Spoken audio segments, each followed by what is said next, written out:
we're here to talk about Frostpunk, the new game from 11-Bit Studios, known as the greatest bummer studio in the industry, creators of This War of Mine.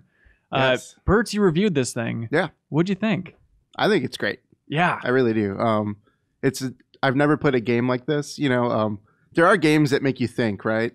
Sure. I hope so. When you're not playing the game, but I've never stayed awake, like just trying to problem solve a situation as much as I did with this game. And some people might have that for like, Telltale's Walking Dead. It maybe second guess a lot of choices. Maybe some people with like Heavy Rain, which we mentioned earlier in the podcast. But I love this genre, like the survival sim genre. Like, did you guys play Banished? No, I have not It came played from a that couple years one. ago. It's good. It kind of reminds me a little bit of this as well, except it's just like Banished, except so much more hardcore. Bert's, it seems very much up your alley. Yes. Just dark and dreary as shit. Yeah, it's pretty metal.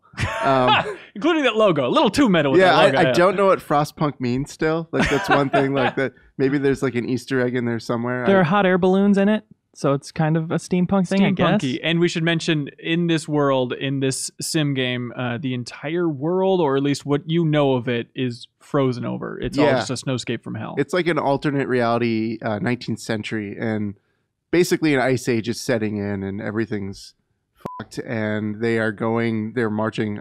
I shouldn't have said that word, probably. Cool. That's cool. All right.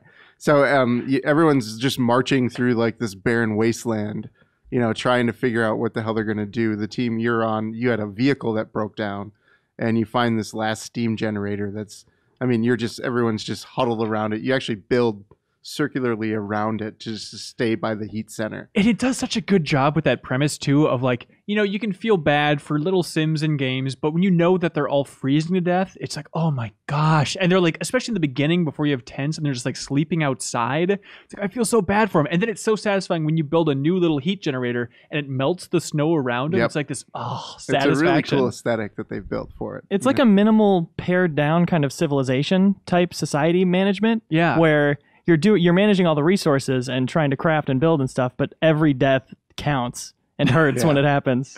And there's so many problems that you're just never going to feel like an effective leader.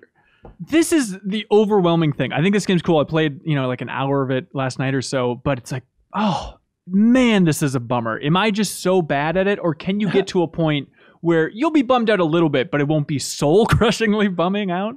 You have moments. I mean, you'll get on a run where you're like, man, things are finally starting to get on track. I'm feeling good about the trajectory. You know, I feel like we have enough heat, enough resources. And then something comes out of left field and just like smashes your plans. And then you're left to react. Like what kind of stuff can come out of left field? Like I said, I would accept refugees. You know, I tried to be the nice guy in everything I could possibly do. And I said, yes, bring more refugees. Anybody that needs help, come along. And they ended up bringing way more people than I anticipated. Than they said they were bringing, or just that you anticipated? Well, they didn't specify how many it would be. Okay. It would just be like, we're going to keep sending groups. And then suddenly I was like overpopulated. And that was this whole new problem I was totally not prepared to deal with. So people were just sleeping outside again and resources were just dwindling. And I didn't have enough heat to go to all the new homes I would have to build. Oh no. Yeah. It does put you in those crazy situations. Like it has this really cool, weird skill tree, if you want to call it that, right? Where you upgrade it by making new laws. And so one of them early on, it's like, hey, how do you feel about child labor? It's like, well, I have a lot of coal I need because the generator's going fast. Like in this type of survival situation, go ahead, get those kids out there. And everyone was so pissed about it. Like there were riots, like, you can't have kids should be in school, you idiot. And so my hope was just dwindling. There's literally a hope meter that just, in my case, was going way, way, way, way down. But I had also scouts going out and around like the surrounding area to try and find new resources, new civilizations, new people to bring in, stuff like that, survivors basically. And they found this new town and everyone was dead in it. Except there was an automaton, like this giant, looks like a colossus. They're the best. They're your best friends. It's so cool. It looks like a colossus from StarCraft 2 or something. And so I was like, holy crap, we got to get that back to the town. That's going to be amazing. And so it was a long trek of this, this automaton, walking all the way back to my main town as my hope is just hanging by a thread. Then eventually it hit zero. Everyone was pissed. I'm like, when this automaton comes over that ridge, when people see this thing, they're going to You'll all be sorry. Yeah. No, they'll be happy. They'll be like, huzzah, the automaton, there's hope. They trust you. He finally gets back into town, and then everyone's like, is that thing dangerous? What is that? And it had no effect on hope whatsoever. I'm like, what? You have a giant robot now, town. Life is worth living. But nope, not the case. And then I died.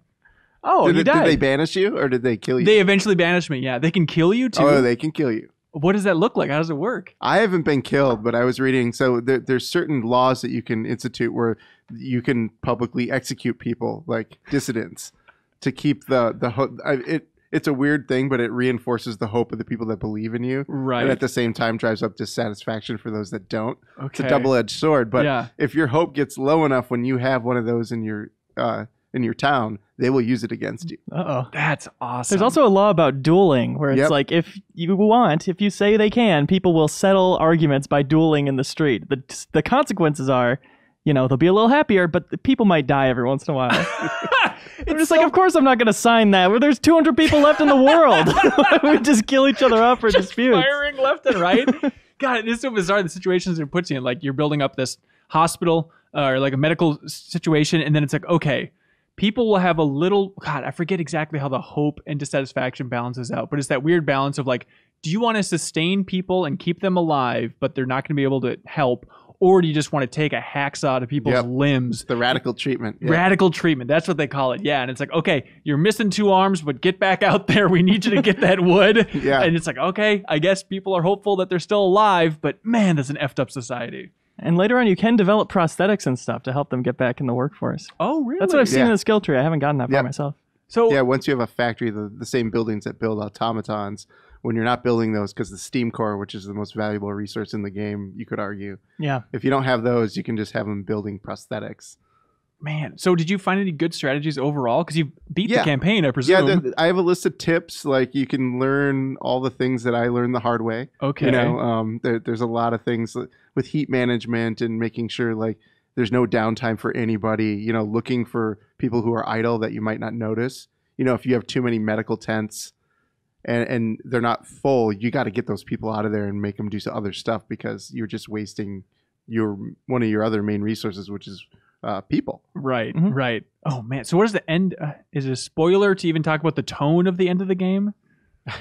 The end, I'll just say the end is a gauntlet. It's Really? you basically find out something's going to happen and you have a little bit of time to try to prepare for it as best you can. Oh, and my you God. probably won't be that prepared for it. And it's brutal. Oh, yeah. Leo, are you good at this game? I was. And then I lost my save, and now I'm not anymore. So I don't know what I was doing right the first time. Well, what kind of stuff were you doing the first time? The first time I ended up with a ton of hope. I could actually lead a pretty optimistic playthrough Wow. with, child shelters and stuff. I didn't make them work, Hanson. Come wow, on. shelters Have a for the heart. children. What are you talking about? There's trees out there. They got to get hacking. I avoided doing the emergency shift for a long time. That which was a bad move. This is a story that I think describes how this game works pretty well. The emergency shift is basically you can make any building work for 24 hours instead of the usual 12-hour work shift. You press a button, people get really sad about doing it, but they work for 24 hours. And one time I just couldn't take it anymore. I desperately needed coal. We were going to run out that night. So I signed the bill, do the emergency shift. I swore I'd never do it. New law. Yep. And then I activated it. Like the next night when the emergency shift was still going on, somebody died of a heart attack from working and you either extra hard. have to call it off or like tell them we'll just keep pushing through. Right. By that time, I was like, okay, we can call it off. We had enough coal by that point. But then like the next night, I was like, I need to do another emergency shift. I'm low on resources again. I have to keep doing this even though somebody just died from it. It gets ridiculously cold in this game. Like the temperature drops and you're like, okay, it's already minus 40. It can't go down further, right? And then you see on the forecast, Yeah, it's going to drop there's- 2 more levels Oh in 3 my days. God. And so you just have heat generators everywhere, or as many you can possibly as sustain many as to you try can and keep warm up? on, and you juggle them. Like there are things you can do in the late game scenarios where you're like, okay, this district is just working; it's industrial. I can turn off the steam hubs at night when people aren't going to be working there, and you're just kind of tweaking your heat system. Okay. Just to eke out as much coal as you can. Yeah, yeah. Do you feel like it's presented in a relatively easy to understand way overall, like the systems and the depth of this thing? The systems, yes. The depth and how things interact, no. You're going to have to kind of learn on your own or read my tips. Yeah. There we go. There are things that my first couple of playthroughs, I was like, wait, that's how that works? Okay, I need to go back a couple saves just because I'm screwed here. I can tell already. And I know this is the dumbest question to ask, but is there just an easy, quick way to get hope up? Like when my hope was Yes. just plummeting, I Yes, didn't know what to do. There is. I had to name myself the Supreme Ruler. I went down. So there's a decision that you make in the game where you choose between order and faith. Right. I chose faith. I tried order too. Order was too totalitarian. You make like watchtowers everywhere. It gets pretty effed up pretty quick. It gets dark fast. And so I was like, well, I'll just give people the opiate of the masses and just let them like feed off this fake hope that, oh no, it's all cool. You know, like just have faith. Sun's coming up tomorrow. Half of you are dead already, but have faith. But we have a church now. Yeah. So there was a certain point where my hope was just about to disappear. And if you name yourself Supreme Ruler, you can have these like, there's little things you can activate in the temple that will just drive up hope really high for like 24 hours. So I had to constantly do these things to like promote myself, and I felt gross and dirty, but it was the only way we were going to get through the storm. And I just assured myself like I'm doing it for the good of the people. I'll step down after this. I don't really think I'm a god. But I mean, it puts you in those interesting situations where what do you do as a leader when you're faced with like, well, they're either going to kill me and figure it out themselves, or I need to do this terrible thing I'm not comfortable with. I reached a point where we accepted a big group of people and they were all kids, and I got upset because I was like, these things are just going to eat. They're not going to do anything. And that's the person this game turned me into. Oh my God, it's dark times. Frostpunk. You give it a what score? 8.75. And it's PC only. Yep. For now, I'm sure it'll. I mean, I don't know if it's a good fit for consoles, but it's probably Mac right around the corner. I'm sure, yeah. I mean, if they could figure out City Skylines decently for Xbox One, it's like maybe they could make it work. It'd be fun to see. It's a big circle. It's like a thumbstick. Just spin it around. There we go. Mobile could be interesting if they ever get around to it, but cool. Frostpunk, thank you so much for watching this excerpt from the Game Informer Show podcast. You can subscribe to the audio version and listen to new episodes airing every Thursday. We cover big games on the horizon, games that we've just reviewed. We have long-form developer interviews, a lot of fun stuff. So check it out every Thursday.